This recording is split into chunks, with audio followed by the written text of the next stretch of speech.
So for Mr. B, we were going to warm up a little bit with some recalls. Ready, Bear?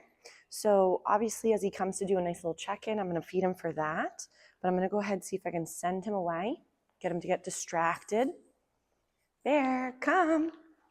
Yes, nice job. So his comfort has definitely come along nicely. He's even able to wander away. Bear, come. Yes, nice job. So for Mr. B, we're going to rotate just through some of his skills just to get him in the groove. So obviously some find its are some of our favorites. Bear, come. Yes, nice job. So as he's getting more comfortable, we might rotate through some of that lovely little recall and then work a little bit with some of our lovely loose leash walking. Remember that if in the beginning it takes a few minutes to get him in the groove, that's perfectly normal. Ready? Bear, come. Oh, good smells. So if he gets a little distracted, I'm going to go to Mr. B, step on his long line so he can't get further away, and then regain his attention. Nice job, sir.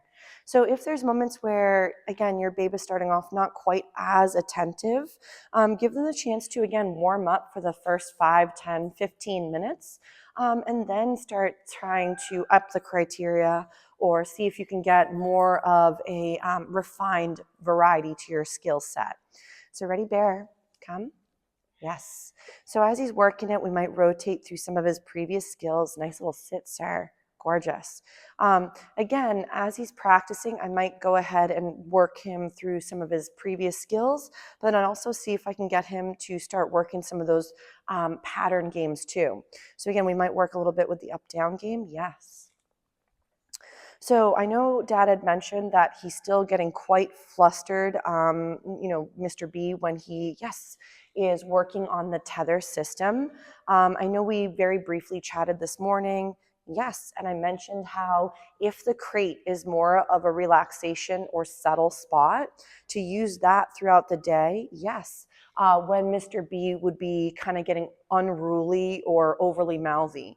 Nice job. So make it where, again, don't wait for him to start having the confusion or hiccups, but preemptively, yes, you might start to notice by taking down some notes and seeing, okay, what are the time frames or what situations is Mr. B giving me a hard time? Yes.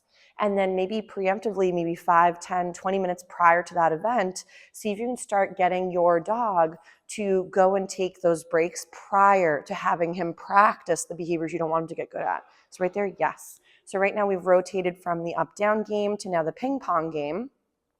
Yes. So as Mr. B, he's like, he didn't see that one. So we'll throw a lighter colored snack so we can find it easier. So as Mr. B is getting in the groove with some of these up-down games or the ping pong game, yes.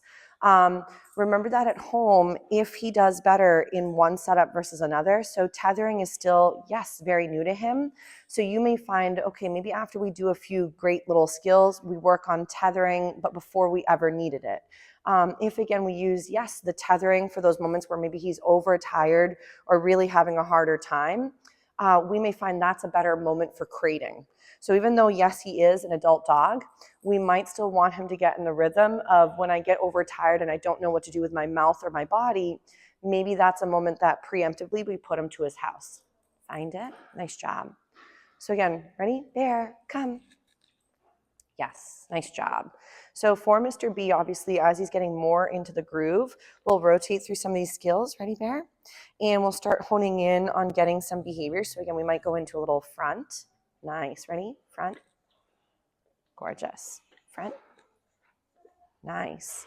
So remember, the more little tricks your pup has under his tool belt of knowledge, the more you can bust out some of those snacks when needed, when that over-arousal behavior might start to poke up again. Nice. Ready? Front. So we're getting that very nice noisy train going by again. Ready?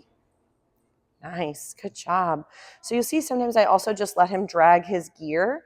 So don't feel that every time he's out, he has to be on equipment, though I do feel it can be helpful to just get him in the groove of thinking gear. Bear, front. Might be about, staying more connected, being a little softer. And I find that sometimes being in work mode can kind of help them. But remember, if he again is giving you a hard time, he's having one. So definitely use that crate to your advantage if his other needs have already been met. So obviously, I know we discussed on the phone, making sure he's, all set with his restroom, make sure he's had some mental or physical activity so the energy level is a little bit softer. But we don't want to forget about the mental as well as the physical. So if it's only, again, the Frisbee at times, or it's only a couple other items, we may be forgetting about how to work these same skills maybe outside when possible. So we can help generalize some of those behaviors. Nice job. So again, ready? Bear. Front. Nice. Good job. So he's getting quite in the groove. So I'm going to go and grab a target for him. I want to see if we can start working a little bit with the subtle behavior, but with me adding some distance, and we'll see how he feels about it. So we'll go ahead and give him a little break from some of this little warm-up moment and go into the place and sort of stay behavior.